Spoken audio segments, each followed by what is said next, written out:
Yante, fammi fare un milli. Nerede evvelki köçeli, evvelki dostlar, evvelki günlerim.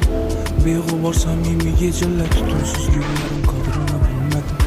Yadda kolunmuş ölmedim ben onu, bu məni sevilmedim.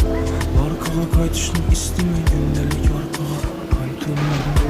Həmmədən qaçdım, özümdən qaç ölmədim. Saxınsız bir gün yaş ölmədim. Derdim köplekin kuş qıtıb Həmmədinəm yaz ölmədim. Mənəm bay oluşunu istəmə Həmmədin özüm üçün, məs apam üçün. Hayatda məna yok yürübdü bir xil vaxt doğulduk ölüş üçün. Köp biləmən, köp güləmən, erkəkə şərtməz qasam içiş. 3-5 dostum Badır Kağan bilən kuru salam əlik. Bir övə dərdimə aytıp tapmadım iş nərsə, bildim köp nərsə. İstəyənnəm istədim, istəməyənnəm istədim. Onu yakında boladı toyu, vaxt dilədim, özü bilədi. Özünə mas bir yar tilədim.